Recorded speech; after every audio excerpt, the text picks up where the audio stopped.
Hello friends, ನಮಸ್ಕಾರ. ನಾಡು ನುಡಿ ಲೈವ್ಗೆ ಸ್ವಾಗತ. ಸ್ನೇಹಿತರೆ, ಇದೀಗ SC/ST ಮೀಸಲಾತಿ ವಿಚಾರವಾಗಿ ಕೋರ್ಟ್ ಒಂದು ಮಹತ್ವದ ತೀರ್ಪನ್ನು ನೀಡಿದೆ. ಸೊ ನೀವೊಂದು ವೇಳೆ ಮತಾಂತರವಾದರೆ SC ಮೀಸಲಾತಿ ನಿಮಗೆ ಸಿಗಲ್ವಾ? ಕೋರ್ಟ್ ಈ ಬಗ್ಗೆ ಏನು ಹೇಳಿದೆ ಅಂತ ತಿಳಿಯಲು ವಿಡಿಯೋವನ್ನು ಕಂಪ್ಲೀಟ್ ಆಗಿ ವಾಚ್ ಮಾಡಿ. ನೀವು ಪರಿಶಿಷ್ಟ ಜಾತಿ ಸಮುದಾಯಕ್ಕೆ ಸೇರಿದ್ದು ಬೇರೆ ಧರ್ಮಕ್ಕೆ ಮತಾಂತರಗೊಳ್ಳುವ ಆಲೋಚನೆಯಲ್ಲಿದ್ದೀರಾ, ಅಥವಾ ಈಗಾಗಲೇ ಮತಾಂತರಗೊಂಡು SC ಸೌಲಭ್ಯಗಳನ್ನು ಪಡಿತಾ ಇದ್ದೀರಾ? ಹಾಗಿದ್ರೆ ಈ ಸುದ್ದಿ ನಿಮಗಾಗಿ. ಸುಪ್ರೀಂ ಕೋರ್ಟ್ ಒಂದು ಮಹತ್ವದ ತೀರ್ಪನ್ನು ನೀಡಿದ್ದು, ಇದು ಮತಾಂತರಗೊಂಡವರ ಮೀಸಲಾತಿ ಹಕ್ಕುಗಳ ಮೇಲೆ ನೇರ ಪರಿಣಾಮ ಬೀರಲಿದೆ. ಮತಾಂತರವಾದ ನಿಮ್ಮ ಜಾತಿ ಪ್ರಮಾಣ ಪತ್ರಕ್ಕೆ ಯಾವ ಬೆಲೆಯೂ ಇರುವುದಿಲ್ಲ ಎಂಬುದನ್ನು ಕೋರ್ಟ್ ಇದೀಗ ಸ್ಪಷ್ಟಪಡಿಸಿದೆ. ನವದೆಹಲಿಯಲ್ಲಿ ಸುಪ್ರೀಂ ಕೋರ್ಟ್ ನೀಡಿರುವ ಈ ತೀರ್ಪು ತುಂಬ ಸ್ಪಷ್ಟವಾಗಿದೆ. ವ್ಯಕ್ತಿಯೊಬ್ಬರು ಕ್ರಿಶ್ಚಿಯನ್ ಧರ್ಮಕ್ಕೆ ಮತಾಂತರಗೊಂಡು ಆ ಧರ್ಮವನ್ನು ಸಕ್ರಿಯವಾಗಿ ಪಾಲಿಸುತ್ತಿದ್ದಾರೆ.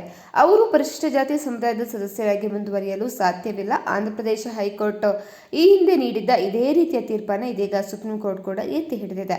ಸರಳವಾಗಿ ಹೇಳುವುದಾದರೆ, ಹಿಂದೂ, ಸಿಖ್ ಅಥವಾ ಬೌದ್ಧ ಧರ್ಮವನ್ನು ಹೊರತುಪಡಿಸಿ ಬೇರೆ ಯಾವುದೇ ಧರ್ಮವನ್ನು ಅನುಸರಿಸುವ ವ್ಯಕ್ತಿಯನ್ನು ಪರಿಶಿಷ್ಟ ಜಾತಿಯ ಸದಸ್ಯ ಅಂತ ಹೇಳಿ ಪರಿಗಣಿಸಲು ಸಾಧ್ಯವಿಲ್ಲ ಅಂತ ಹೇಳಿ ಸುಪ್ರೀಂ ಕೋರ್ಟ್ ಖಡಕ್ ಆಗಿ ಹೇಳಿದೆ.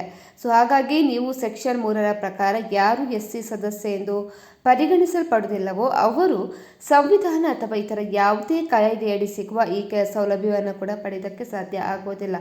ಸೊ ಮೀಸಲಾತಿಗೆ ಸಂಬಂಧಪಟ್ಟಂತೆ ಶಿಕ್ಷಣ, ಉದ್ಯೋಗ, ದೌರ್ಜನ್ಯ ತಡೆ ಕಾಯ್ದೆಯಡಿ, ಇನ್ನು ಅದೇ ರೀತಿ ಯಾವುದೇ ಕಾನೂನುಬದ್ಧ ಪ್ರಯೋಜನಗಳು ಕೂಡ ಇವರಿಗೆ ಮೀಸಲಾತಿಯಲ್ಲಿ ಸಿಗೋದಿಲ್ಲ ಅಂತ ಹೇಳಿ ಸ್ಪಷ್ಟಪಡಿಸಿದೆ.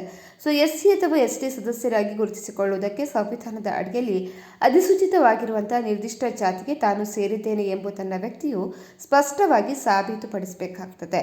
ಸ್ನೇಹಿತರೆ, ಈ ಬಗ್ಗೆ ನಿಮ್ಮ ಅನಿಸಿಕೆಯನ್ನು ಕಮೆಂಟ್ ಮಾಡಿ ತಿಳಿಸಿ. ಅದೇ ರೀತಿ ನಮ್ಮ ಚಾನಲನ್ನು ಕೂಡ ನೀವು ಸಬ್ಸ್ಕ್ರೈಬ್ ಮಾಡಿ.